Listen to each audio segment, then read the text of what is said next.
Creating complex objects can be time-consuming and resource-intensive. But what if there was a faster way? Let's uncover the prototype pattern, which is a solution to these common development challenges. My name is Gene and welcome to Do Some Dev. Here are the topics of this video. We'll start by covering the basics of the prototype pattern. Once we've established a solid foundation, we'll create a Java example to illustrate the concept. To solidify our understanding, let's create an example in Python. And because abstract examples can sometimes be abstract and therefore difficult to understand, we'll also build a down-to-earth example. Shout out to Daniel, who commented on my video about the visitor pattern. I do listen. The prototype pattern is a creational pattern that provides a way to create new objects by copying an existing object, known as the prototype.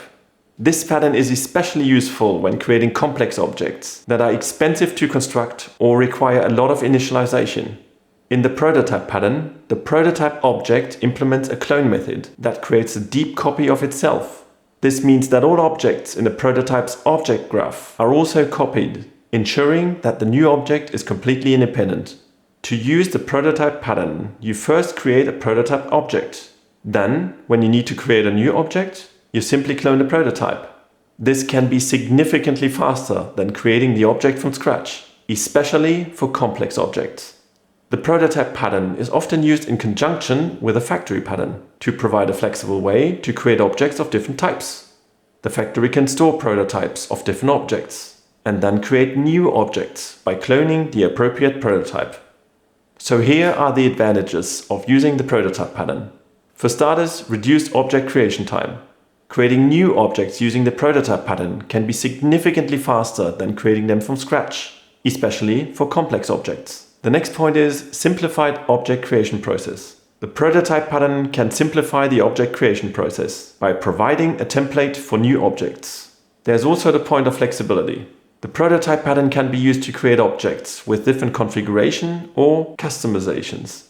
However, the prototype pattern can also have some drawbacks. For example, it can be difficult to maintain consistency between a prototype and its clones if the prototype structure changes, such as by adding or removing fields or changing data types. Additionally, the prototype pattern can implement some complexity into your code, especially if you have a large number of prototypes. Overall, the prototype pattern is a useful tool for creating objects efficiently and flexibly. However, it's important to weigh the benefits and the drawbacks carefully before deciding whether to use it in your application. Real-world examples of where the prototype pattern is used would be, for instance, in graphics rendering. When creating complex graphical objects like shapes, textures, or models, cloning existing prototypes can be more efficient than reinitializing them from scratch. Another use case would be document processing. In word processors or document management systems, creating new documents based on templates, such as letters, reports, or presentations, can be done quickly by cloning existing prototypes. And yet another use case could be in game development. Creating game objects like enemies, weapons, or power-ups can involve complex hierarchies of components. Cloning existing prototypes can greatly simplify the process. By the way, you can find the code used in this video on GitHub. Check the links in the description of this video, and also check the like button of this video if you feel this video brings some value to you. It helps this channel grow a lot on YouTube, and it's also a great way to make me very happy. Let's quickly take a look at the pattern structure. First, we have the prototype interface. This interface defines the clone method, which is responsible for creating a copy of the object. Other classes will implement this interface, which in turn will force them to implement the clone method for providing functionality for creating a clone of themselves. We also have the concrete prototype classes. These classes implement the prototype interface and provide their specific implementations of the clone method. Each concrete prototype class represents a different type of object that can be cloned. Regarding the relationship, the concrete prototype classes are subtypes of the prototype interface, indicating a generalization relationship. This means that they inherit the clone method from the interface and provide their own implementations. It is important to note that the clone method should return a deep copy of the object, ensuring that the new object is completely independent of the original. Alright, enough theory. Let's get practical. Let's build our first code example by making use of the programming language Java. Here we have a basic Maven structure in which we can build and run the application. The first thing we want to do in a main function is provide a greeting, prototype pattern in Java. What we need for this example is a prototype interface, which we place in a new file prototype.java. This interface needs to provide a method clone, which returns the type prototype. Now we are ready to create a new class concrete_prototype1, which implements the prototype. We place this class in a new file concrete_prototype1.java. In here we define ourselves a private string value, and then we define a constructor concrete_prototype1, which takes the string value and saves it into the private value. Then we make use of add_override to override the clone method, which returns a prototype. In here we create a new instance of concrete_prototype1, providing our value as parameter and returning this instance to the caller. Then we make use of add_override again to create ourselves a toString method returning string. Here we return the value of our string variable value. Now we repeat this process in our concrete_prototype2 class, which also implements the prototype interface. This class will be saved in the file concrete_prototype2.java. Like in the first concrete class, we also need a private string variable, which we call value. Then we create a constructor concrete_prototype2, which takes a string value as a parameter to save it in our private variable value. We also make use of the add_override annotation to define a clone method, which returns a new instance of concrete_prototype2. And last but not least, we use add_override to create the toString method, returning the value of the private variable value. Now we return to the main method, which is located in the app.java. We start by creating a new prototype cp1, in which we save a new instance of concrete_prototype1, in which we provide cp1 as a value. Now we create a second prototype, cp2, with a new instance of concrete_prototype2, in which we provide the value cp2. Now we want to clone the concrete prototypes. So let's create another prototype, cp3, and clone the cp1 prototype. Let's also create another prototype, cp4, and clone the cp2 prototype. And to prove our point, let's compare all the prototypes. In here we print the value of cp1 and its hash code. We do the same thing with cp2, with cp3, and with cp4. Now let's build the application. And now that we've built it, we can run it. And here we can see the output of cp1, cp2, cp3, and cp4. The values were copied. This is the reason why we have cp1 and cp2 repeating itself. And by viewing the hash code, we can see that all the instances are different ones.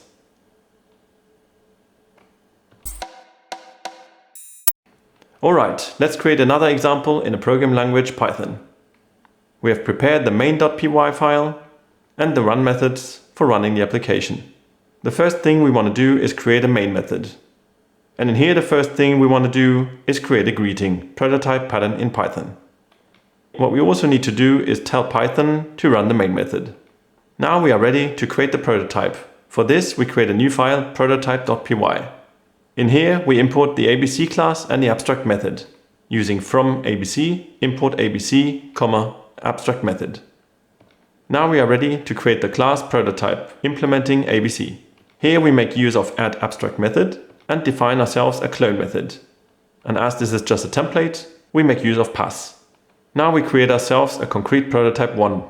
For this we create a new file, concrete_prototype_1.py, in which we import the prototype. Now we create ourselves the class concrete_prototype1, in which we implement the prototype. And now we define ourselves an init method, taking the parameter value, which we save locally in the _value variable. We also define a clone method, which returns a new instance of concrete_prototype1. And here we provide the value as a parameter. We also implement a string method, in which we return the value of _value. Now we create ourselves another concrete_prototype2 class, in which we start by importing the prototype.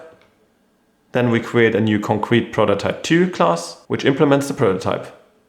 Here we define ourselves an init method, taking a value, which we save locally in _value. We also define ourselves a clone method, returning concrete_prototype2 and taking the local _value as a parameter. Last but not least, we create ourselves a string method, which returns the value of underscore value. Now we return to the main method, starting by importing concrete prototype 1, so that we can create a new instance of concrete prototype 1 and save it in CP1. We do the same thing with concrete prototype 2 and save the new instance in CP2. Now we create the variable CP3 in which we clone CP1.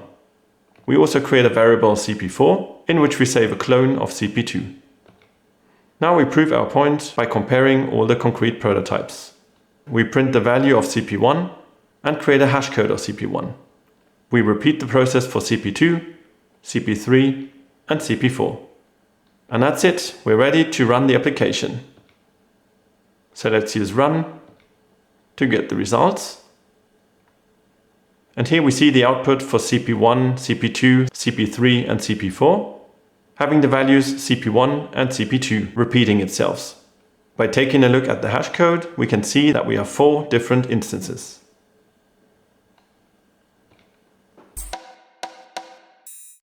Okay, to make things more clear, let's dive into the real-world example using Java. Here again we have a Maven project and build scripts to build the application, as well as run scripts to run the application after having built it. Alright, the first thing we want to do is create ourselves a new shape interface. This shape interface defines a clone method, which returns the shape. We also define a draw method, which does not return anything, hence void. Now we are ready to create concrete classes. So let's start by creating a circle, which implements shape. A circle usually has a radius, so let's create an int variable, taking a radius. To remember the radius, let's create a new constructor, circle, which takes an int variable radius as a parameter and saves it locally into the variable radius. We now make use of the override annotation, in which we implement the clone method, returning a shape, which consists of a new instance of circle, in which we provide the radius. We again make use of the add override annotation to implement the draw method, in which we output the text to the terminal, drawing a circle with radius and then the radius. Now let's create a second concrete class. Let's create a new class square, also implementing the shape interface. A square has a side length, so let's remember this in a local int variable. For initialization, we define ourselves a new constructor, square, which takes an int parameter, side length, and saves it locally in the variable side length.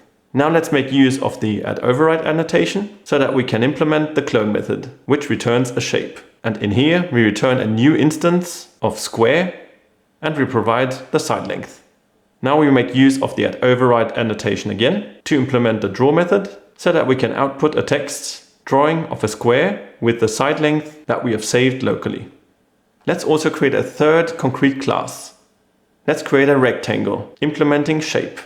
Here we have 2 values, a width and a height, which we fill over parameters width and height in the constructor, which saves them in width and height.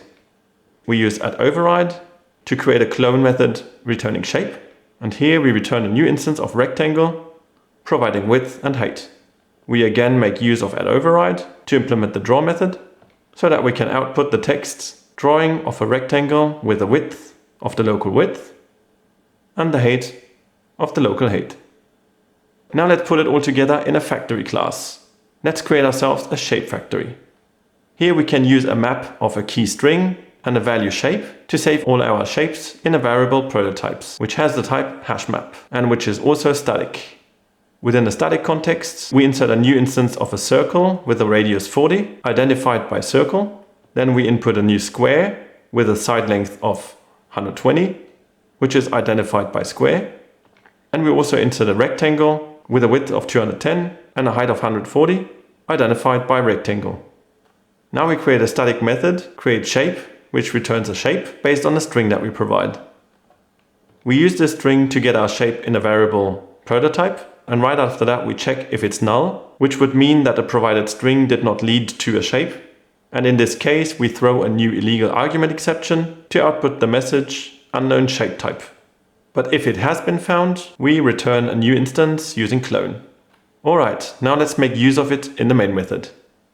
Let's create ourselves a new circle by making use of the shape factory, calling the static class createShape, and providing circle as a parameter.